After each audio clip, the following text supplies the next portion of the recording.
Hi, welcome to the Market Alert for Monday, the 14th of July 2024. So Bitcoin, bullion and black gold soar to end week for stocks and bonds. 7 straight weeks of short squeezes and Momo meltdown.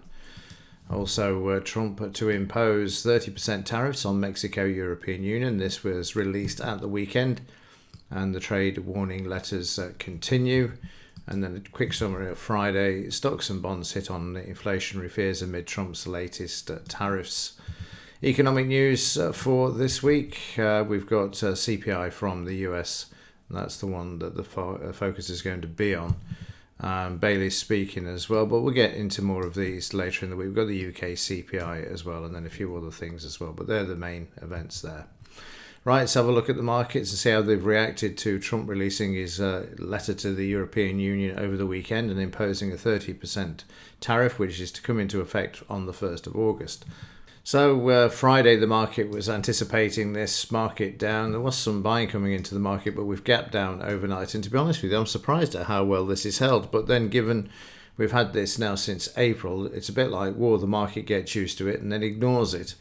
So we've got this gap down overnight, which you can see there. Let's just see how much the market has actually gapped from Friday's close to the open. We're down 144 points. This would have been carnage a few months ago.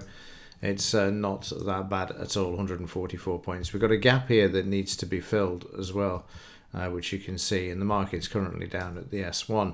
However, because of the number of letters that are being sent out now, and also the August the 1st delay, well, it is a delay until they actually impose these tariffs. What he's saying basically, you've got a couple of weeks to, come back to the table and negotiate with me. Otherwise, these are the tariffs that I'm going to be imposing. So that being the case, we could expect a bit of volatility and certainly to the downside. But it'll be interesting today to see if we can actually fill this gap that we have in the Dow Jones, and the same with all the other markets. Speaking of which, let's have a look at the DAX. So in the DAX, this too down on Friday with, again, the uncertainty and then the gap down overnight as well. So 30-minute chart, not as big a gap at all in this one. If we just go to the close and down to the open, you'll see 71 points. But of course, so far, if we just do this again, we've gone from the open down to the low, and we're down 172 points there at the moment in the German DAX. So sideways at the moment to the S1.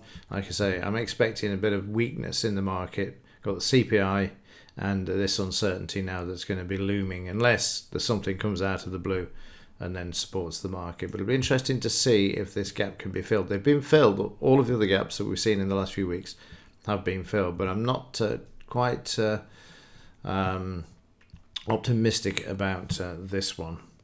S&P 500 holding quite well, actually. It's the only market that doesn't appear to have gapped down significantly. It's gapped down, but not significantly. The all-time high of 62.91. It's going to take a moment or two to get back to that at the moment because, like I say, the uncertainty that's been created.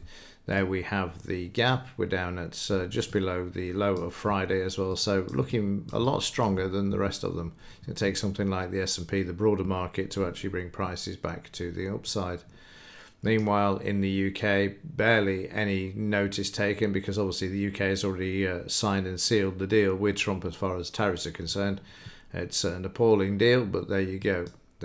No surprise really, is it, from Rachel from accounts and the rest of them. So Friday we saw the FT go down, it bounced back, and then we got this tiny gap of a few points, which you can see there from the open. Close to the open, all of 37 points, which is nothing these days in these markets. And then the market finding support at Friday's low, double buying there, bringing the market back up at the moment. But like I say, for me, the downside is the side that's going to dominate in the next couple of weeks. US dollar is happy with what Trump's doing at the moment, continues to move to the upside there as well. Quite an interesting pattern going on at the moment with regard to this. Let's just have a look at a retracement of the market and see where we are. We've got 50% retracement there as far as the dead cat bounce is concerned. As soon as we get past the 1st of August, you can expect this to start making its way back down once more. But at the moment, the dollar is being bolstered and supported by the tariffs, which we saw earlier on in the year. Right, let's have a quick look at the metals, which have got a surprising move for Friday.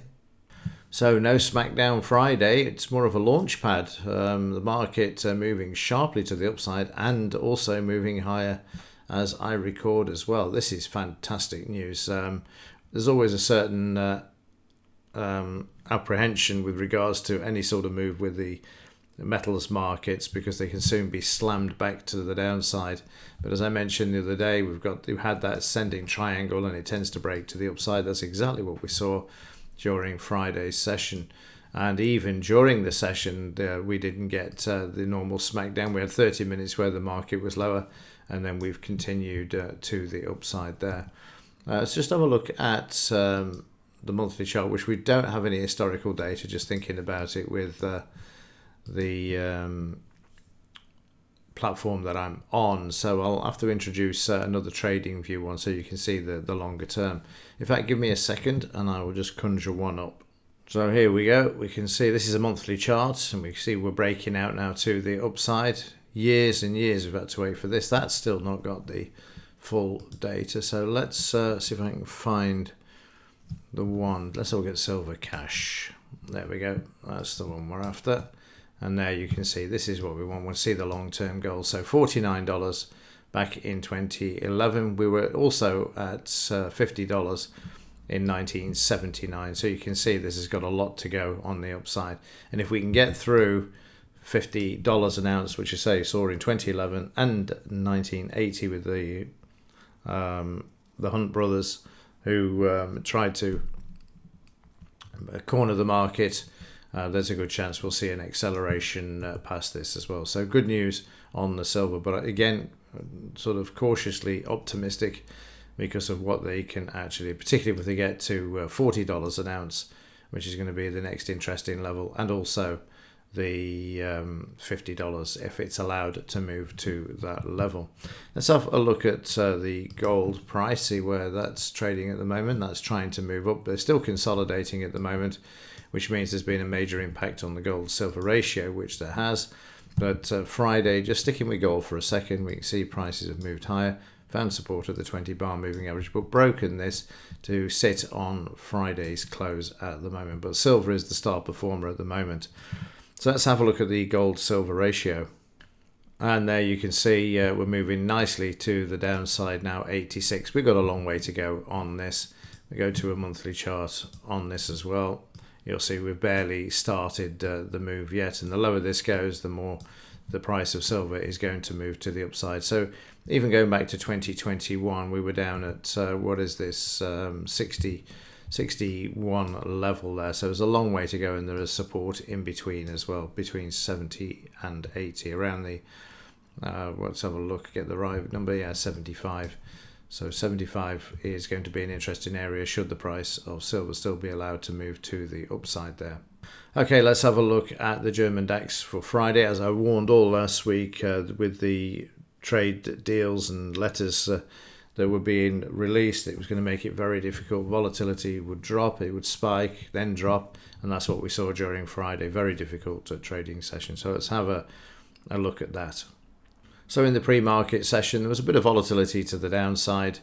And then again, you can see we spiked down, we spiked up, and then we get into this sideways move. So we get the initial burst of contracts and cash trades, and then we get stuck in a sideways move as the market was waiting for Trump's release of the European Union letter. There we can see how tight it's starting to become, and that's to kick off the morning. So it doesn't improve. That's for sure as we move in. As you can see, another losing trade there as prices spiked up to the 50 EMA and then sold back off again. And the same there, as it spiked up, it didn't hold. So there's weakness around it on Friday. And then you can see prices moving down quite nicely there for a 100-point move. But then again, we get stuck in this 10 o'clock job where the market tries to move higher and then fails. So that's been certainly a new pattern that I've not seen before, but it's been there for the last couple of weeks around the 10 a.m. where the market decides to just trade. Give the impression that it's going to move higher, then actually fall back. Now we're into the Dow session, the market sideways. Again, we spike to the downside, and then we don't get the upside filled this time. You see them buying back in with the green inside the red and the green there, but already setting a tone that it wasn't going to do a lot during Friday. And again, you'll see there another loser as the market's stuck in this range, and then a loser on the upside as well, which I have warned about given the uncertainty that is dominating the markets at the moment. And then into the evening there, we're still range bound, so very, very difficult at the moment. But if we have a look overnight, we'll see the market is moving slightly. It's like I say, for me, it's going to be uncertainty on the downside for this market for the next couple of weeks.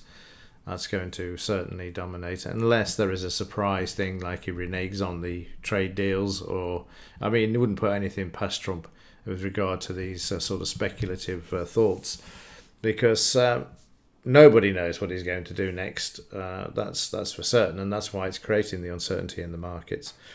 So, but logically and common sense, given the uncertainty, we would expect the market to be sideways to lower.